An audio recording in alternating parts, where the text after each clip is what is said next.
Assalamualaikum warahmatullahi wabarakatuh. Perkenalkan, nama saya Amanda Latifah Safitri dengan NIM 21060002 dari Prodi Ekonomi Pembangunan. Di video ini saya akan menjelaskan tentang metode dan distribusi sampling sebagai tugas dari salah satu mata kuliah, yaitu statistika lanjutan, dengan dosen pengampu Bapak Alton Satrianto. Yang pertama, pengertian populasi dan sampel.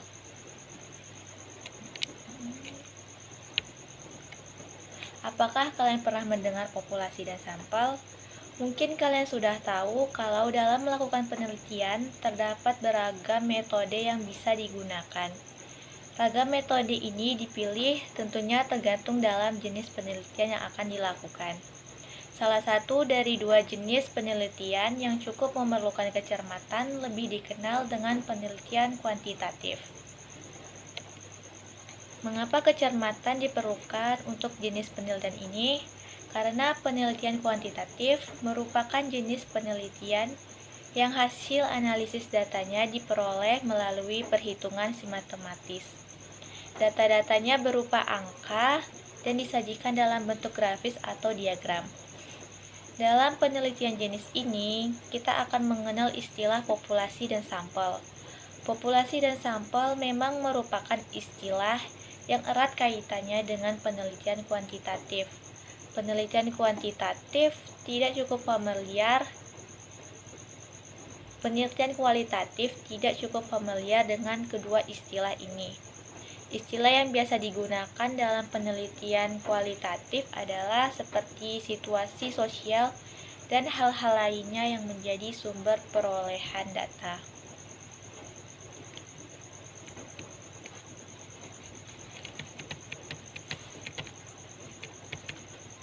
Populasi dan sampel dalam penelitian kuantitatif bisa dibilang menjadi dua hal penentu dalam penelitian. Keduanya dapat memberikan jawaban dari hasil penelitian yang akan kita lakukan.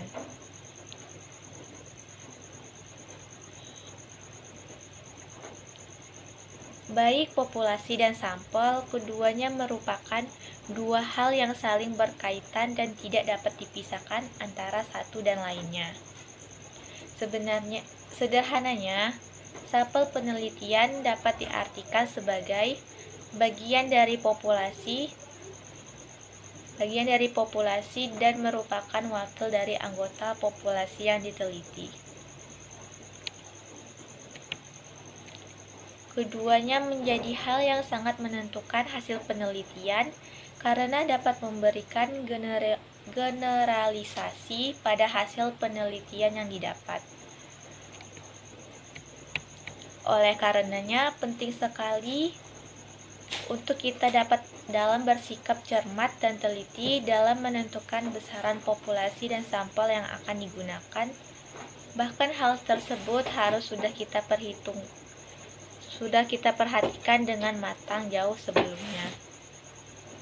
Adapun pengertian populasi dan sampel menurut para ahli, yang pertama, populasi. Populasi dapat diartikan sebagai subjek pada wilayah serta waktu tertentu yang akan diamati atau diteliti oleh peneliti.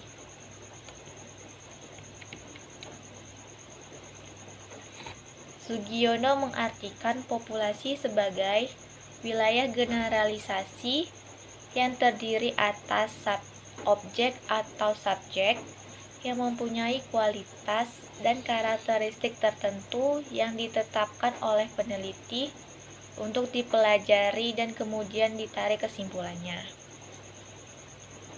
Yang kedua, Gulo menyebutkan populasi dapat diartikan sebagai keseluruhan dari satuan analisis yang merupakan sasaran penelitian. Margono mengartikan populasi sebagai seluruh data yang menjadi perhatian peneliti dalam suatu ruang lingkup juga waktu yang sudah ditentukan sebelumnya. Menurut Ari Kunto, mendefinisikan populasi sebagai keseluruhan objek penelitian atau totalitas kelompok subjek, baik manusia, gejala, nilai, dan benda-benda, hingga peristiwa yang menjadi sumber data suatu penelitian. Pengertian lainnya diungkapkan oleh Nawawi. Ia menyebutkan bahwa populasi adalah keseluruhan objek penelitian yang terdiri dari manusia, benda-benda, hewan, tumbuh-tumbuhan, gejala-gejala, nilai tes atau peristiwa-peristiwa sebagai sumber data yang memiliki karakteristik tertentu dalam suatu penelitian. Kaitannya dengan batasan tersebut, populasi dapat dibedakan berikut ini. Yang pertama, populasi terbatas atau populasi terhingga, yakni populasi yang memiliki batas kuantitatif secara jelas karena memiliki karakteristik yang terbatas. Misalnya, 5 juta orang guru SMA pada awal tahun 1985 dengan karakteristik masa kerja 2 tahun, lulusan program strata 1, dan lain-lain. Yang kedua, populasi tak terbatas atau populasi tak terhingga, yakni populasi yang tidak dapat ditentukan batasan-batasannya sehingga tidak dapat dinyatakan dalam bentuk jumlah secara kuantitatif. Misalnya guru di Indonesia, yang berarti jumlahnya harus dihitung sejak pertama guru ada sampai sekarang dan yang akan datang. Dalam keadaan seperti itu, jumlahnya tak dapat dihitung, hanya dapat digambarkan oleh suatu objek secara kualitas dengan karakteristik yang bersifat umum, yaitu orang-orang, dahulu, sekarang, dan yang akan menjadi guru. Populasi seperti ini disebut juga sebagai parameter.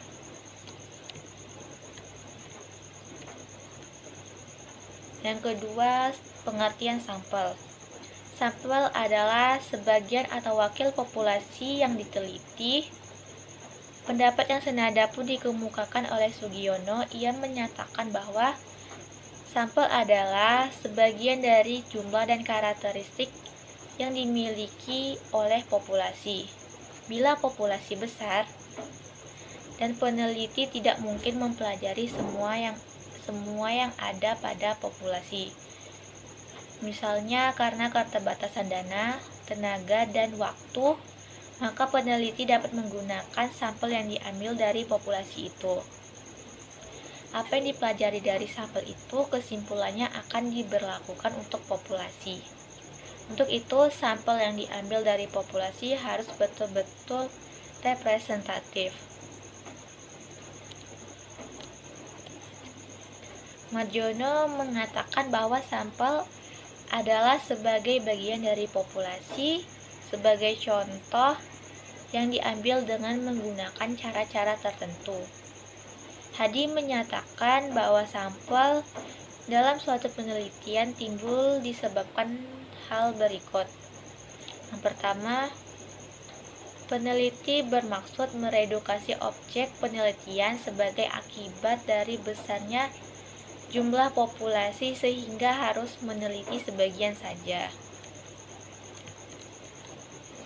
Kedua, peneliti bermaksud mengadakan generalisasi dari hasil-hasil kepenelitiannya dalam arti mengenakan kesimpulan-kesimpulan kepada objek gejala atau kejadian yang lebih luas.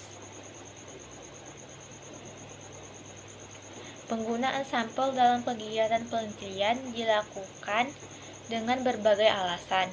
Nawawi mengungkapkan beberapa alasan tersebut, yaitu yang pertama, ukuran populasi.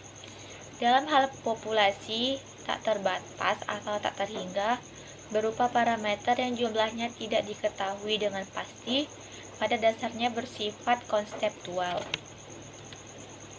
Kedua, masalah biaya. Besar kecilnya biaya tergantung juga dari banyak sedikitnya objek yang diselidiki. Ketiga, masalah waktu. Penelitian sampel selalu memerlukan waktu yang lebih sedikit daripada penelitian populasi. Yang keempat, percobaan yang sifatnya merusak.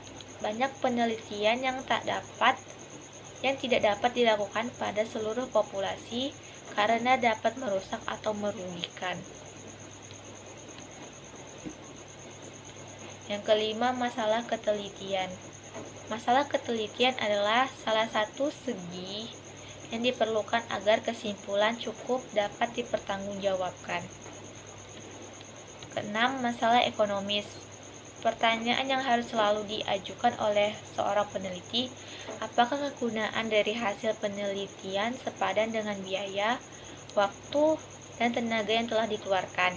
Jika tidak, mengapa harus dilakukan penelitian? Dengan kata lain, penelitian sampel pada dasarnya akan lebih ekonomis daripada penelitian populasi. Selanjutnya, metode penarikan sampel. Teknik sampling merupakan teknik pengambilan sampel. Marjono menyatakan bahwa yang dimaksud dengan teknik sampling adalah cara untuk menentukan sampel yang jumlahnya sesuai dengan ukuran sampel yang akan dijadikan sumber data sebenarnya, dengan memperhatikan sifat-sifat dan penyebaran populasi agar diperoleh sampel yang representatif. Untuk menentukan sampel yang akan digunakan dalam penelitian, terdapat berbagai teknik sampling yang digunakan.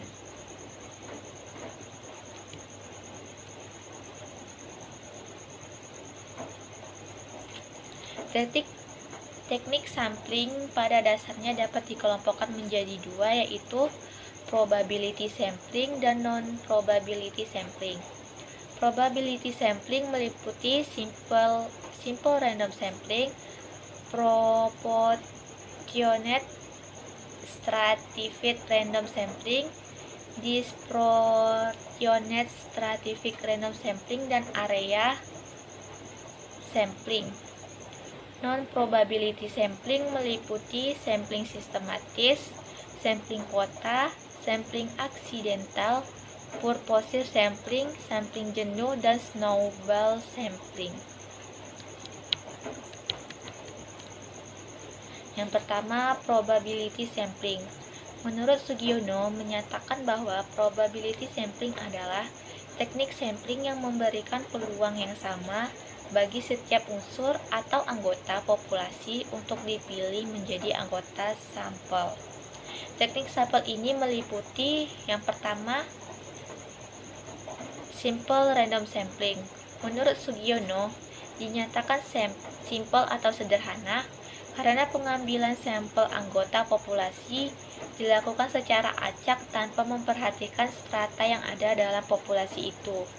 Marjono menyatakan bahwa simple random sampling adalah teknik untuk mendapatkan sampel yang langsung dilakukan pada unit sampling. Dengan demikian, setiap unit sampling sebagai unsur populasi yang terpencil memperoleh peluang yang sama untuk menjadi sampel atau mewakili populasi. Cara demikian dilakukan bila anggota populasi dianggap homogen. Teknik ini dapat dipergunakan apabila jumlah unit sampling di dalam suatu populasi tidak terlalu besar. Misalnya, populasi terdiri dari 500 orang mahasiswa program S1.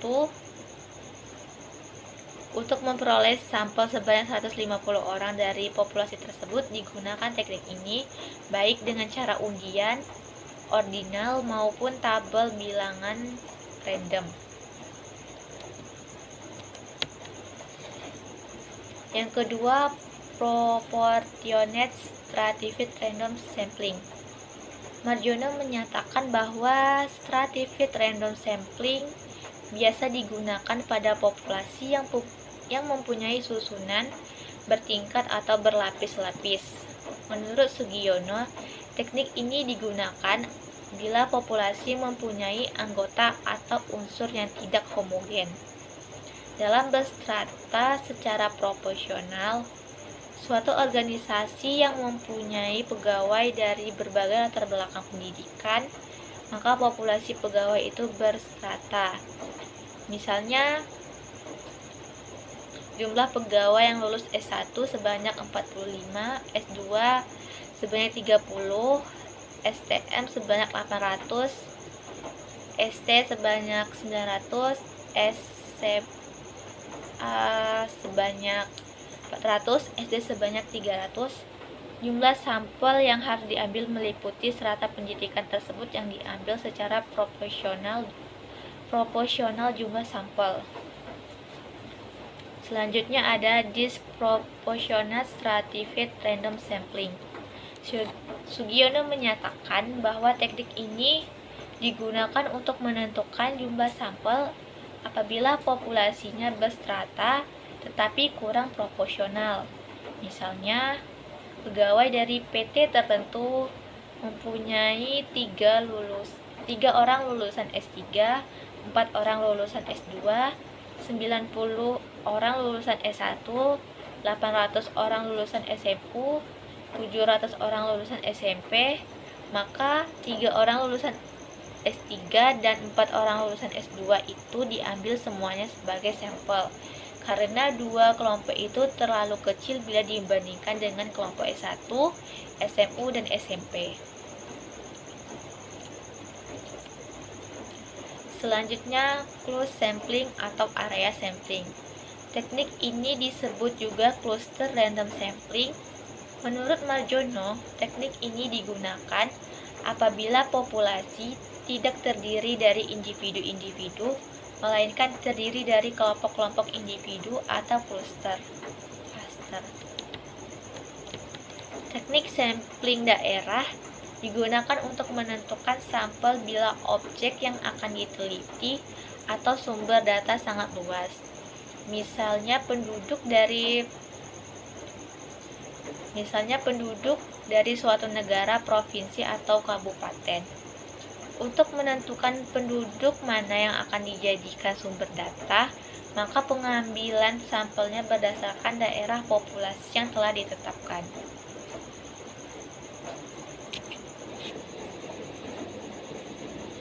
Teknik sampling daerah ini sering digunakan melalui 2 tahap, yaitu tahap pertama menentukan sampel daerah dan tahap berikutnya menentukan orang-orang yang ada pada daerah itu secara sampling juga. Yang kedua, non-probability sampling. Menurut Sugiono, non-probability sampling adalah teknik yang tidak memberi peluang atau kesempatan yang sama bagi setiap unsur atau anggota populasi untuk dipilih menjadi sampel. Teknik sampel ini meliputi yang pertama, sampling sistematis. Sugiono menyatakan bahwa sampling sistematis adalah teknik penentuan sampel berdasarkan urutan dari anggota populasi yang telah diberi nomor urut. Misalnya, anggota populasi yang terdiri dari 100 orang, dari semua anggota itu diberi nomor urut, yaitu nomor 1 sampai dengan nomor 100. Pengambilan sampel dapat dilakukan dengan nomor ganjil saja, genap saja, atau kelipatan bilangan tertentu, misalnya bilangan kelipatan 5. Untuk itu, maka yang diambil sebagai sampel adalah 5, 10, 15, 20, dan seterusnya sampai 100. Yang kedua ada sampling kuota. Menurut Sugiono, menyatakan bahwa sampling kuota adalah teknik untuk menentukan sampel dari populasi yang mempunyai ciri-ciri tertentu sampai jumlah kuota yang diinginkan. Menurut Marjono, dalam teknik ini jumlah populasi tidak diperhitungkan akan tetapi diklasifikasikan dalam beberapa kelompok. Yang selanjutnya ada sampling aksidental. Sampling aksidental adalah teknik Penentuan sampel berdasarkan kebetulan, yaitu siapa saja yang secara kebetulan bertemu dengan peneliti dapat digunakan sebagai sampel bila dipandang orang yang kebetulan ditemui itu cocok sebagai sumber data. Selanjutnya ada sampling purposive. Sugiono menyatakan bahwa sampling purposive adalah teknik penentuan sampel dengan pertimbangan tertentu. Menurut Margiono, pemilihan sekelompok subjek dalam prospective sampling didasarkan atas ciri-ciri tertentu yang dipandang mempunyai sangkut paut yang erat dengan ciri-ciri populasi yang sudah diketahui sebelumnya. Dengan kata lain, unit sampling yang dihubungi disesuaikan dengan kriteria-kriteria tertentu yang diterapkan berdasarkan tujuan penelitian. Misalnya akan melakukan penelitian tentang disiplin pegawai, maka sampel yang dipilih adalah orang ahli dalam kepegawaian saja. Selanjutnya, sampling jenuh. Menurut Sugiono, sampling jenuh adalah teknik penentuan sampel bila semua anggota populasi digunakan sebagai sampel. Hal ini sering dilakukan bila jumlah populasi relatif kecil, kurang dari 30 orang. Istilah lain sampel jenuh adalah sensus, di mana semua anggota populasi dijadikan sampel. Selanjutnya, snowball sampling. Snowball sampling adalah teknik penentuan sampel yang mula-mula jumlahnya kecil, kemudian sampel ini disuruh memilih teman-temannya untuk dijadikan sampel. Begitu seterusnya sehingga jumlah sampel semakin banyak. Ibarat bola salju yang menggelinding, maka semakin lama semakin besar. Para penelitian kualitatif banyak menggunakan sampel purposive dan snowball. Menurut Margiono, penentuan sampel perlu memperhatikan sifat dan penyebaran populasi. Berkenaan hal itu, dikenal beberapa kemungkinan dalam menetapkan sampel dari suatu populasi berikut ini. Yang pertama, sampel proporsional.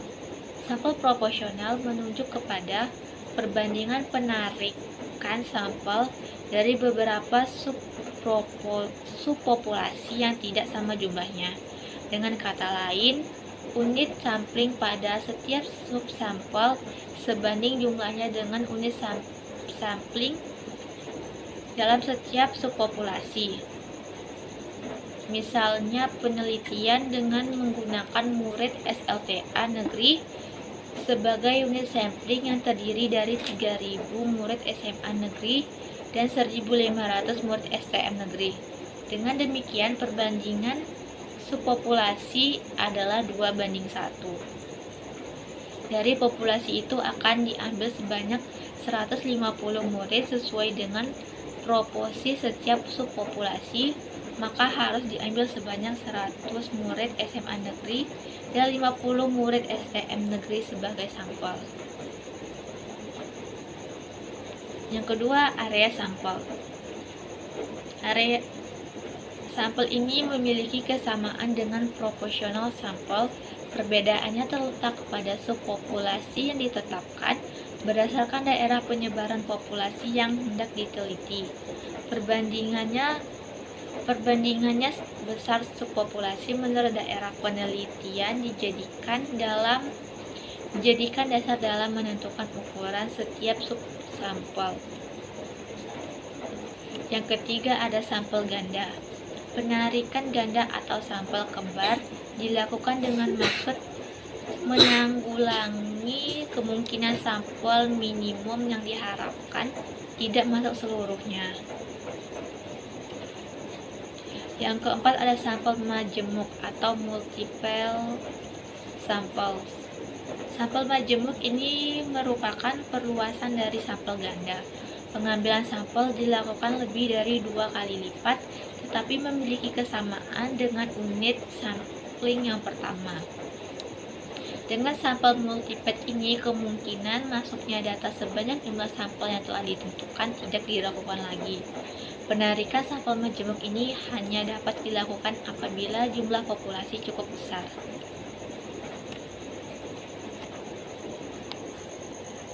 Selanjutnya, kesalahan penarikan sampel atau sampling error. Dalam penarikan kesimpulan, indikator sampel atau statistik diharapkan mewakili indikator populasi atau parameter. Namun dikarenakan jumlah sampel hanyalah sebagian dari populasi, maka tidak dapat dihindari perbedaan nilai antara nilai statistik dan parameter. Perbedaan antara nilai statistik sampel dengan nilai parameter dari populasi disebut dengan sampling error. Distribusi sampel rata-rata dan proporsi. Distribusi sampel dari rata-rata hitung sampel adalah suatu distribusi probabilitas yang terdiri dari seluruh kemungkinan rata-rata hitung sampel dari suatu ukuran sampel tertentu yang dipilih dari populasi, dan probabilitas terjadinya dihubungkan dengan setiap rata-rata hitung sampel. Selanjutnya, menggunakan distribusi sampel rata-rata. Dengan mengetahui nilai rata-rata sampel dan standar deviasi suatu sampel serta dengan mentransformasikan pada persamaan Z, maka akan mudah diketahui peluang suatu kejadian. Hal tersebut dapat dilakukan karena distribusi sampel rata-rata merupakan distribusi normal dengan rata-rata dan standar deviasi dan dapat ditulis. Bentuk distribusi sampel rata-rata yang normal juga dapat dilihat dari grafik poligon sampel dan populasi yang bersifat normal. Selanjutnya, distribusi sampling proporsi. Di samping terdapat distribusi sampling rata-rata, terdapat juga distribusi sampling proporsi. Kata proporsi menunjukkan persentase dari suatu bagian atau unsur terhadap total bagian atau unsur. Pada dasarnya, dalam setiap penelitian, masalah proporsi selalu dapat dilakukan dengan memperhatikan tujuan penelitian sehingga penentuan proporsi dapat didasarkan pada karakteristik tertentu. Selanjutnya, menggunakan distribusi sampel proporsi. Seperti halnya pada penggunaan distribusi sampel rata-rata, pada sampel proporsi juga bisa digunakan pendekatan distribusi normal. Hal ini didasarkan atas dipenuhinya syarat, yaitu bila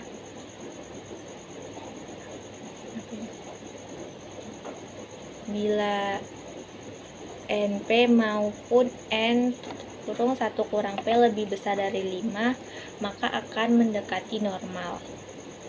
Oleh sebab itu, dengan mengetahui proporsi sampel dan populasi sampel dan populasi, serta standar deviasi sampel, akan dapat diketahui nilai Z.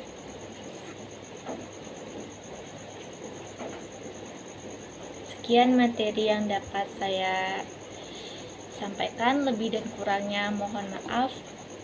Wabillahi taufiq wal hidayah. Wassalamualaikum warahmatullahi wabarakatuh.